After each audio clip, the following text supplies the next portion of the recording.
नमस्कार। आज का हमारा विषय है संवदिया। यह आपके अंतरा भाग 2 की पाठ्य पुस्तक में कक्षा 12वीं के अंतर्गत पढ़ाई जाती है। इसका आप विस्तृत जो है पूरा लेख पढ़ने के लिए हिंदी कोचिंग डॉट इन पर विजिट भी कर सकते हैं। इस जो वीडियो है इसमें आप क्या पढ़ेंगे, रेणु जी का जो है संक्षिप्त जीवन परिचय और संवदिया की मूल कहानी और पाठ का सार, प्रश्न उत्तर और सप्रसंग व्याख्या।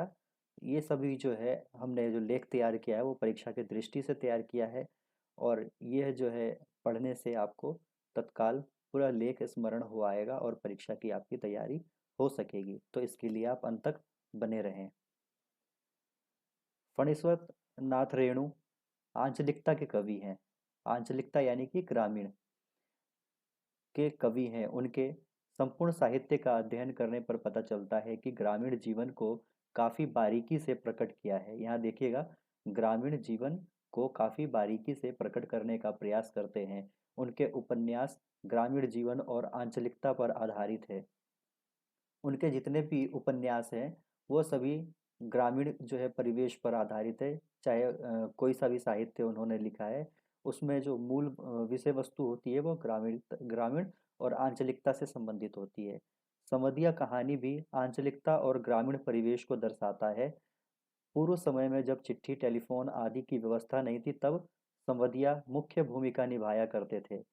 पूर्व समय में जब हमारे पास संचार का जो है आधुनिक यानी कि मतलब जो इंटरनेट, टेलीफोन ये सब का साधन नहीं था, तब हम चिट्ठी और जो है अपनी जो है टेलीफोन की व्यवस्था के अभाव में अपने बातों को संवदिया के रूप में दूसरे स्थान तक पहुंचाते थे।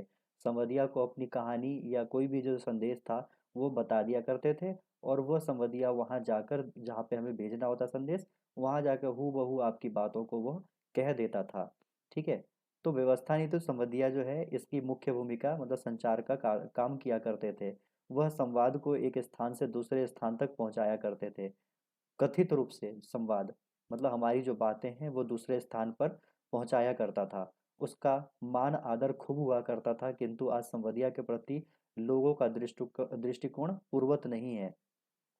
अब क्या है कि संचार का साधन बहुत मतलब इतना हो गया है कि घर घर में वो जो है उपलब्ध है। पहले संचार का साधन नहीं हुआ करता था, तो संवदिया को लोग बड़े प्यार से आदर से जो है मनाया करते थे, उसको घर में खाना खिलाया करते थे और उसे कपड़े लत्ते पैसे सब दिया करते थे, क्योंकि वो उसका काम किया करता था। संचार और संवाद का जो है वो एक माध्यम जो है था, इसलिए इसका खूब आदर हुआ करता था। और वर्तमान स्थिति में उसको जो है एक मतलब उपेक्षा की दृष्टि पर लाया गया है। अब उसे कोई पूछता नहीं है और बल्कि उसे अब निठल्ला कहते हैं। अब कहानी आगे बढ़ाते हैं। इसके अंदर जो है किस प्रकार से उसको पूरी कहानी उसके इर्द गिर्द चलती है वो हम अब पढ़ेंगे। थोड़ा सा इसमें संक्षेप में इनका जीवन परिचय देख लेते हैं। लेखक हैं इस पाठ के फणीश्वर नाथ रेणु। इनका जन्म जन्म जो है 1921 पूर्णिया जिले बिहार में हिंगना गांव में हुआ। रेणु जी की आरंभिक शिक्षा नेपाल में हुई, क्योंकि वहां से जो है नेपाल बहुत मतलब पास पड़ता है। और नेपाल में आज भी आप जाएंगे तो बिना वीजा के जा सकते हैं, वहाँ पढ़ाई कर सकते हैं या घूम फिर सकते हैं, कोई मतलब वीजा की जरूरत नहीं होती है। लेखन कार्य उन्होंने जो है 1953 से साहित्य सृजन के क्षेत्र में आए। उन्होंने साहित्य के क्षेत्र में 1953 से जो है अपने आए थे और उन्होंने उपन्यास, निबंध और विविध साहित्य विधाओं में लेखन कार्य किया। क्या क्या लिखा? उपन्यास लिखा, निबंध लिखा और जो है कहानियां हैं मुख्य रूप से, तथा अन्य साहित्यिक विधा में उन्होंने लिखा। उनकी जो प्रमुख रचनाएं हैं वो इस प्रकार है, जो काफी ज्यादा प्रसिद्ध है। मैथिला आंचल, परती कथा, कितने चौराहे, ठुमरी, अग्निखोर, मारे गए गुलफाम, ऋण, जन, धन और जल, नेपाली क्रांति, संवदिया। इनकी साहित्यिक विशेषताएं हैं। लेखक जो है आंचलिक कथा कहते हैं। उनके साहित्य में अभावग्रस्त मतलब ग्रामीण परिवेश में जो किसी चीज की समस्या को लेकर जो लोग जीते हैं, जीवन अपना व्यतीत करते हैं, उसको दिखाते हैं। और उन लोगों की बेबसी, पीड़ा जो है को दिखाते हुए उनको सशक्त करने के लिए जो है कार्य करते हैं। ग्रामीण समाज में नई संस्कृति गरिमा प्रदान करती है। मतलब ग्रामीण समाज की सांस्कृतिक जो है उसको उभारने का प्रयास अपने साहित्य के माध्यम से करते हैं। अब इनकी भाषा शैली कैसी है साहित्य की, तो इस पर देखते हैं। इनके भाषा में संवेदनशीलता है, ठीक है। किसी भी बात को जो कहते हैं वो बड़ी संवेदना के साथ कहते हैं, उसके प्रति जो है लगाव रखते हुए कहते हैं। और इनके साहित्य में आंचलिक शब्द हैं, मुहावरे हैं इनके साहित्य में। आंचलिक शब्द क्योंकि जो साहित्य लिखते हैं वो आंचल से संबंधित होते हैं। मुहावरे भी इन्होंने प्रयोग किए हैं। और अधिकतर देशज शब्दों शब्दों का प्रयोग करते हैं। मानवीय संवेदना के प्रति गहरी अभिव्यक्ति ये रखते हैं। मतलब जो इनके साहित्य में मानवीय संवेदना कूट कूट कर भरी होती है और सभी जगह देखने को मिलती है। और लेखक का परिचय 1977 में हुआ। कहानी को एक दृष्टि में देख लेते हैं, इसमें क्या है मूल संवेदना। तो ये जो कहानी लिखी गई है विधा है, ये कहानी है, मतलब साहित्य का जो रूप है, जैसे नाटक होता है, उपन्यास होता है, तो ये जो है संवादिया वो कहानी के रूप में है। इस कहानी में मानवीय संवेदनाओं की अभिव्यक्ति हुई है, जिसमें विपन्न विपन्न जिसके पास जो है मतलब संपत्ति नहीं होती है, जो आश्रयहीन होता है, जो किसी पर आश्रित होते हैं और गरीब होते हैं, वो बेसहारा तथा सहनशील बड़ी बहुरिया की असहाय स्थिति, मानसिक यातना तथा पीड़ा का मार्मिक चित्रण हुआ है। अर्थात इसको पढ़ने से अब हमें समझ में आता है कि इस कहानी में हमें एक विपन्न स्त्री जो बड़ी बहुरिया यानी कि महल की रानी है, उसकी जो है असहाय स्थिति, मतलब वो धनवान से किस प्रकार गरीब हुई और किस प्रकार उसके लिए छोटी छोटी जो है आवश्यकताओं के लिए संघर्ष करना पड़ा, उसका जो है इसमें मार्मिक चित्रण देखने को मिलता है। अब पाठ का सार देखते हैं। संवदिया की विशेषता। संवदिया अर्थात संदेश वाहक। संवदिया कौन होता है? जो संदेश को यहाँ से वहाँ, एक स्थान से दूसरे स्थान तक पहुँचाए, जो बिना लालच के संवाद पहुँचाने का कार्य करता है। और इसके लिए उसके पास उसको कोई लालच नहीं होता है कि हाँ इससे मेरा पैसा मिलेगा। बस ये है कि उसकी मान मनौती खूब होती है, उसका सेवा स्वागत खूब होता है, वो इतने से ही प्रसन्न रहता है। संवाद के प्रति शब्द, भावना, स्वर का ध्यान रखते हुए उसी ढंग में से ले जाकर सुनाना संवदिया की विशेषता है। अर्थात आपने अगर किसी प्रसंग को संवदिया को सुनाया है, अगर खुशी का है, तो आपके उसी भाव को, खुशी के भाव को वो जाकर दूसरी जगह पर वो हूबहू वैसी ही आपके शब्दों में सुनाने का प्रयास करेगा। अगर कोई भावनात्मक या रोने की बात है, तो आपको आपका संदेश वो दूसरी जगह उसी स्वर में सुनाने का प्रयास करेगा, जिसे हम संवदिया कहते हैं। मगर गांव के लोग उसे निठल्ला, कामचोर और पेटू समझते हैं, जबकि यह कार्य बहुत दुष्कर है। हूबहू किसी के संवाद को पहुंचाना आजकल तो फ्री का काम कोई नहीं करता, मगर इसके काम को आजकल लोगों ने निठल्ला, कामचोर और पेटू जो है कहा है। बड़ी बहुरिया की सामाजिक स्थिति, सामाजिक, आर्थिक और मानसिक स्थिति जो है, अब देखते हैं कहानी में कैसी है। बड़ी बहुरिया की सामाजिक व आर्थिक स्थिति पहले से बहुत अच्छी थी। पहले से बहुत अच्छी थी। हवेली में नौकर चाकर की भीड़ लगी रहती थी। मतलब पहले जो बड़ी बहुरिया थी उसके वो जो है हवेली में रहती थी, नौकर चाकर थे, वहाँ जो है नौकर चाकर की भीड़ लगी रहती थी। मतलब किसी कार्य को करने के लिए उसे परिश्रम नहीं करना पड़ता था। तब बड़ी बहुरिया के हाथों में मेहंदी लगा करती थी। मेहंदी लगा लगा होना यानी कि संपन्नता, यानी कि जो है बहुत पैसे हैं, धनवान है, कोई काम करने की आवश्यकता नहीं है, नौकर चाकर है, आराम से जो है मेहंदी लगाकर, जैसे उदाहरण भी हम देते हैं ना कि मेहंदी लगाया हुआ है हाथ में, कोई काम नहीं करता। तो इस प्रकार से मेहंदी लगाकर वह अपने परिवार का पेट पालती थी। किंतु अब उसकी आर्थिक स्थिति इतनी खराब हो चली थी कि अपना गुजारा उधार लेकर चला रही थी। यानी कि अब स्थिति इतनी खराब हो गई है, बदतर हो गई है कि अब जो है अपने जीविकोपार्जन के लिए, अपना जीवन चलाने के लिए उसे गुजारा लेना पड़ता है, मतलब किसी से उधार लेना पड़ता है। इसी से वह अपने मायके हरगोविंद के हाथ संदेश भेजना चाहती है, क्योंकि वह इसी कारण मानसिक यातना झेल रही है। अपने मायके जो है वो संदेश भेजना चाहती है, किसके? हरगोविंद, जो संवदिया है। संवदिया है, इसके हाथों अपने मायके जो है संदेश भेजना चाहती है कि अपनी जो है समस्या बताकर, ताकि वह अपने मायके चले जाए, भाई और माँ उसे अपना सहारा दे सके, क्योंकि यहाँ पर यातना भरी जिंदगी हो चुकी है। अब बड़ी बहुरिया क्या संदेश देती है, वो देखते हैं। बड़ी बहुरिया का संदेश। अपने आर्थिक दुख के कारण वह अपने मायके हरगोविंद के हाथ संदेश भेजना चाहती थी कि भाई उसे लिवा जाए, मतलब लेकर जाए और अपने पोखरे में डुबाकर ले जाए, नहीं तो वह पोखरे में डूबकर जान दे देगी। यानी कि इतनी बुरी स्थिति आ गई है कि वो कह रही है कि अब जो है मायके से आकर भाई उसे ले जाए, नहीं तो वो आत्महत्या कर लेगी। बथुआ साग खा खा कर कब तक जीऊं, किसके लिए जीऊं और क्यों जीऊं।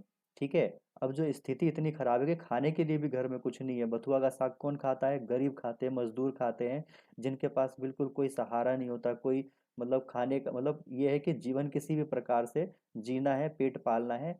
और तो उस स्थिति में ये बथुआ का साग यानी कि घास की जो है साग वाग भी खाकर जीवित रहने की कोशिश कर रही है। हर गोविंद की मानसिक स्थिति।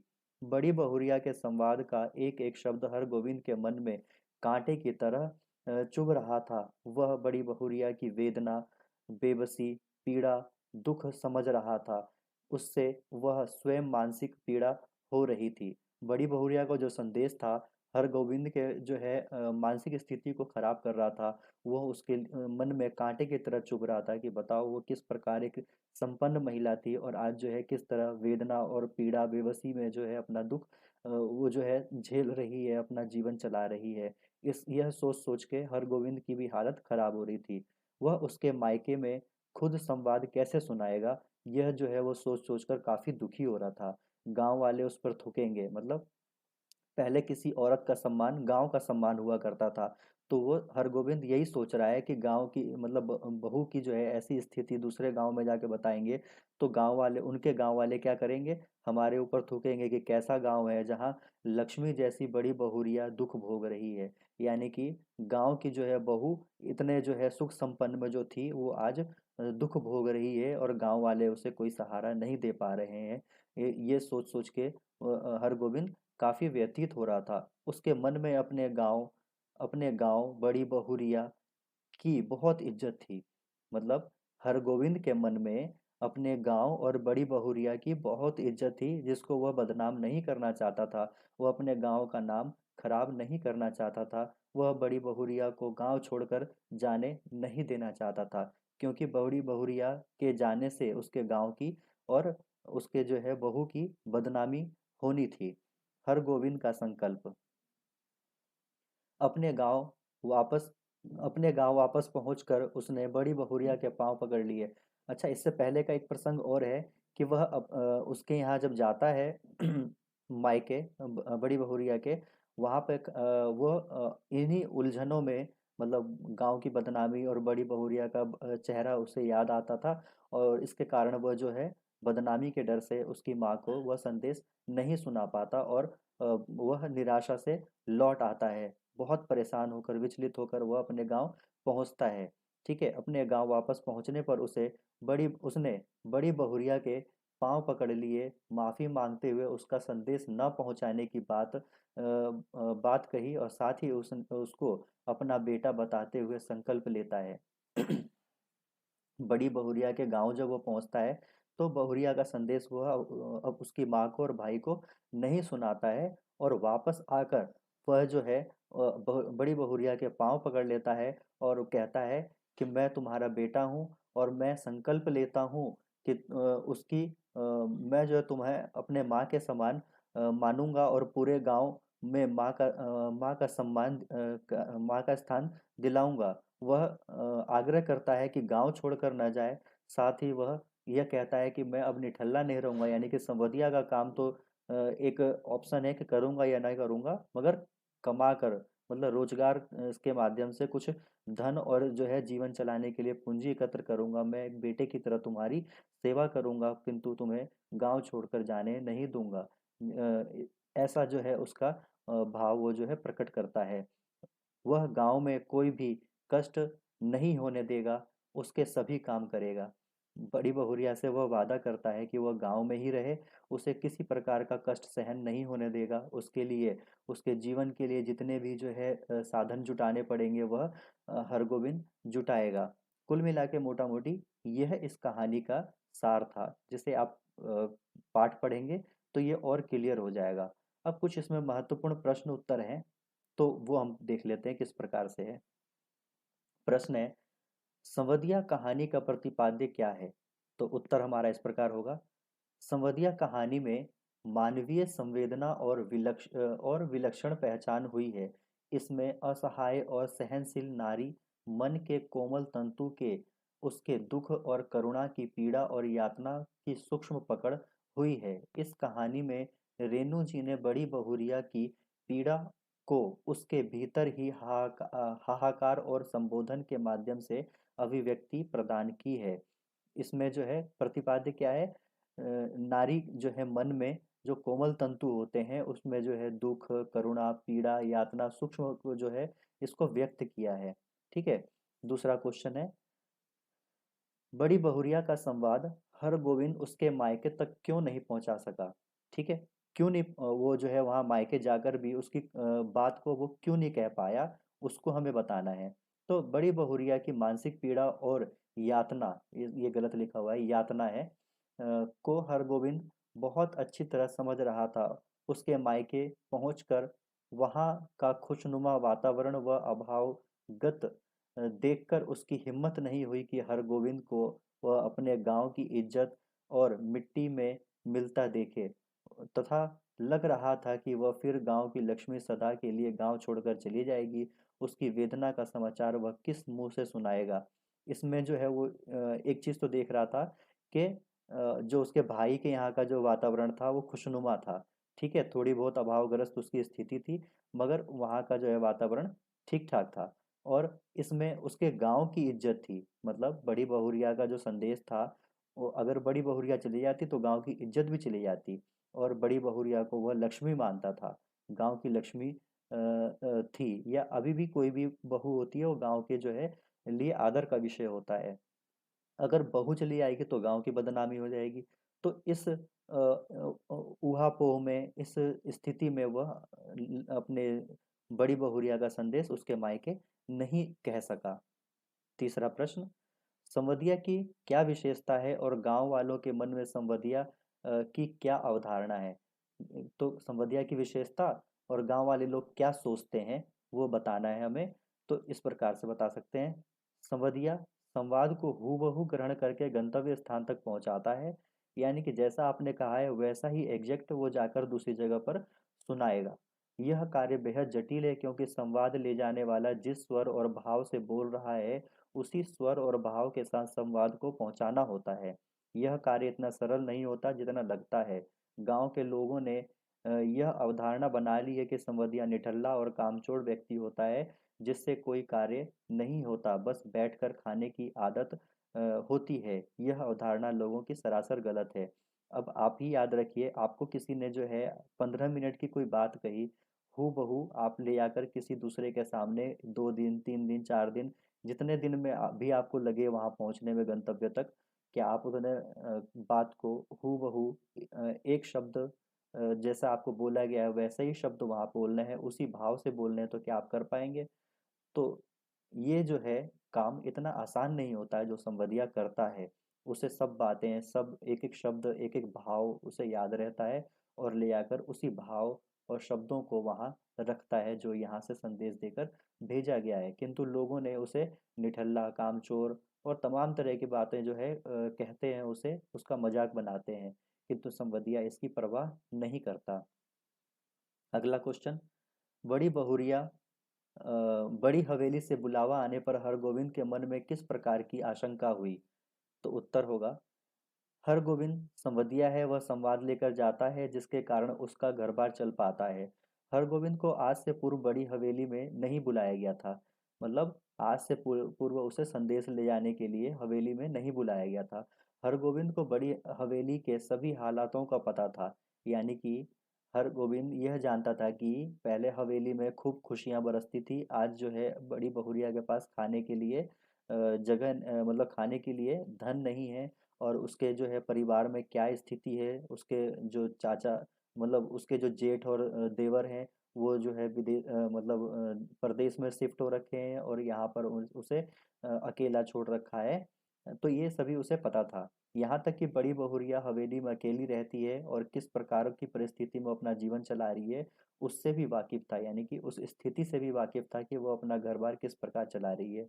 बड़ी हवेली से बुलावा आने पर उसके मन में संदेह उत्पन्न हुआ कि कोई खास बात अवश्य होगी, इसलिए मुझे बुलाया जा रहा है। जबकि आजकल का जमाना टेलीफोन और तारपत्र का है, ऐसी स्थिति में संवदिया से कोई महत्वपूर्ण सूचना ही भेजने का कार्य होगा, इसलिए हवेली से बुलाया गया है, ऐसा संशय हुआ। यानी कि जिस जमाने में ये लिखा गया है उस समय टेलीफोन और तार मतलब चिट्ठी का जो है जमाना था। ऐसी स्थिति में संवदिया को बुलाया जाना उसके मन में संशय पैदा कर रहा था।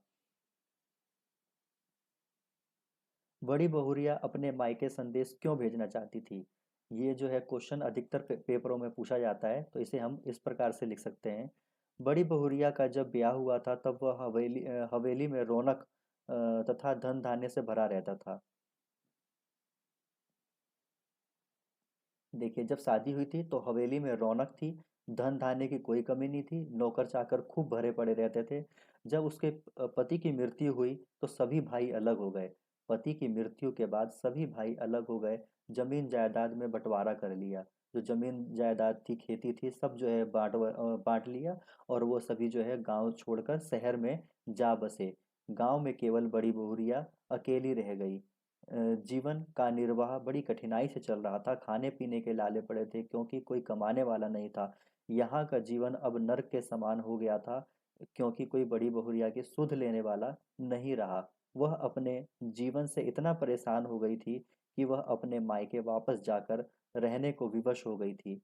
वहीं साग बथुआ खाकर अपना जीवन बिताने की सोची थी, क्योंकि वह जीवन हवेली जैसे नर्क से बेहतर था। इसलिए बड़ी बहुरिया अपना संदेश मायके भेजना चाह रही थी। जब उनके भाइयों ने बंटवारा कर लिया और वो जाके शहर रह गए, यहाँ पे कोई मतलब कमाई करने वाला नहीं रहा, बड़ी बहुरिया अकेली पड़ गई और ऐसे स्थिति में वह साग बथुआ मतलब निम्न स्तर का खाना खाकर अपना जीवन जो है किसी प्रकार जी रही थी। तो ऐसी स्थिति में उसे मर जाना बेहतर लगा, इसलिए वह अपना संदेश मायके भेज रही थी कि कम से कम माँ और भाई जो है उसके संरक्षण में रहते हुए कम से कम जो बची कुची जिंदगी है वह निकल जाए। इसलिए बड़ी बहुरिया अपना संदेश मायके भेजना चाह रही थी। प्रश्न है अगला। हरगोविंद बड़ी हवेली में पहुंचकर अतीत की किन स्मृतियों में खो गया? मतलब हरगोविंद जो है हवेली में जैसे पहुंचा तो उसे क्या मतलब अतीत जो पुराना है उनकी किन स्मृतियों में खो जाता है, उसकी जो है दृश्य को हमें व्यक्त करना है। तो हरगोविंद बड़ी हवेली में पहुंचकर अतीत की उन स्मृतियों में खो जाता है जब हवेली में धन लक्ष्मी की वर्षा हुआ करती थी। मतलब आज से पहले हरगोविंद पहले भी आया करता था जब यहाँ पर खूब धन धान्य की वर्षा होकर हुआ करती थी। तो उस समय का दृश्य उसके मन में आता है। पूरे गांव के लोग हवेली से सहायता लेने के लिए आया करते थे।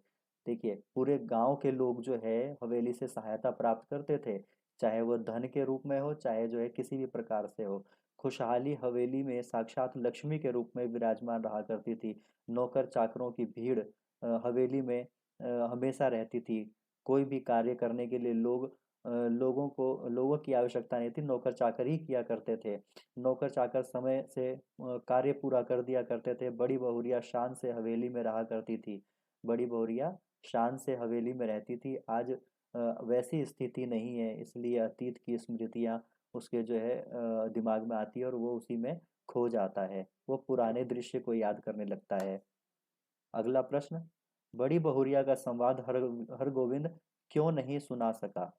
ठीक है, तो अब ये है, बड़ी बहुरिया का संवाद हरगोविंद इसलिए नहीं सुना सका क्योंकि उसके स्वयं की बदनामी थी। बड़ी बहुरिया की जो है अगर वो कहानी सुनाता तो उसके गांव की और उसके स्वयं की बदनामी थी। उसका पूरा गांव इस संवाद से बदनामी का शिकार हो जाता, क्योंकि बड़ी बहुरिया को पूरा गांव लक्ष्मी के समान मानता था, उसका आदर करता था। किसी भी मौके पर गांव के लोग निसंकोच सहायता के लिए हवेली पहुंच जाया करते थे। बड़ी बहुरिया अपनी संतान मतलब बड़ी बहुरिया गांव वालों को अपना संतान मानकर उसे जो है सब सेवा दिया करती थी, मतलब पैसे चाहिए हो, अनाज चाहिए हो, वो जो है अपने संतान मानकर गांव वालों को दिया करती थी।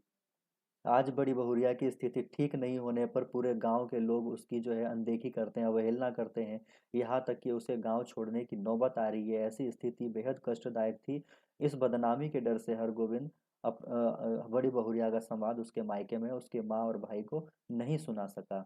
तो इस प्रकार के कुछ प्रश्न उत्तर है महत्वपूर्ण, इन्हीं के इर्द गिर्द जो है क्वेश्चन पूछा जाएगा, या हो सकता है यही क्वेश्चन पूछे जाए। थोड़ा बहुत बदल दिया जाता है, मगर आपको इसी आधार पर जो कहानी है इसी के आधार पर उत्तर देना है और पूरे अंक आपको प्राप्त करना है। अब सप्रसंग व्याख्या आपको जो है इस प्रकार से दिया जा सकता है। तो जैसे ये आपको दे देंगे, बड़े बहुरिया के मरते ही जैसे सब, यहाँ डॉट डॉट डॉट डॉट बेचारी बहुरिया, तो हमें पता है। तो इसमें हमें प्रसंग में लिखना है, लेखक का नाम समझिया, लेख का नाम समझिया, लेखक का फणीश्वत नाथ रेणु। फिर इसके बाद हमें एक इसमें संदर्भ लिखना है, कहानी में क्या है उसको हमें बताना होता है। इन पंक्तियों के माध्यम से लेखक ने बड़ी बहुरिया की आर्थिक स्थिति खराब होने के कारण पति के मृत्यु के पश्चात उसके भाइयों में परस्पर गृह क्लेश को बताया है। अब व्याख्या अपने बाद जो है इसको करेंगे। बड़ी बहुरिया के पति की मौत के बाद घर की रौनक चली गई, परिवार बिखर गया, क्योंकि सारी संपत्ति का बंटवारा सभी भाइयों ने आपस में कर लिया और गांव छोड़कर शहर चले गए। बड़ी बहुरिया के पास मायके जाने के अतिरिक्त और कोई स्थान नहीं था। बड़े भाई की मृत्यु के पश्चात घर का जो हाल हुआ वह कष्टदायक था। वह केवल बेचारी बनकर रह गई, उसकी भावनाओं की किसी को कद्र नहीं थी। तो इस प्रकार से आप कुछ व्याख्या करेंगे, अपना व्याख्या चेंज भी कर सकते हैं इसके अनुसार। फिर इसमें कुछ भाषा विशेषता लिखेंगे, क्या क्या है। तो हमारा है लोक जीवन से जुड़ी जो है भाषा है, आंचलिक भाषा है, शब्द भंडार आंचलिक है, लोकोक्ति मुहावरे सब हैं, खेल खत्म हो जाना, दावा करना, लीला करना, ये सब मुहावरे हैं। इनका जो है एक मुहावरे का अर्थ दूसरा निकलता है। खेल खत्म हो जाना यानी कि जीवन लीला समाप्त हो जाना, या जो वैभव था उसे खत्म हो जाना। ठीक है। शब्द शक्ति अभिधा शब्द शक्ति है, प्रसाद गुण है इसके अंदर, और भाषा प्रवाहमय है। और भाषा के साथ साथ इसके अंदर भावनाएं हैं जो मन की पीड़ा, यातना आदि को जो है मार्मिक रूप से व्यक्त करता है। इसकी भाषा जो है, भाषा शैली, वह कहानी को और मार्मिक बनाती है और कहानी को समझने में आसान करती है। धन्यवाद। इसी प्रकार की वीडियो के लिए आप इसको चैनल को सब्सक्राइब कर लें और वेबसाइट पर जाकर इस पूरे लेख को आप पढ़ सकते हैं। इसके लिए हमारी वेबसाइट है hindicoaching.in।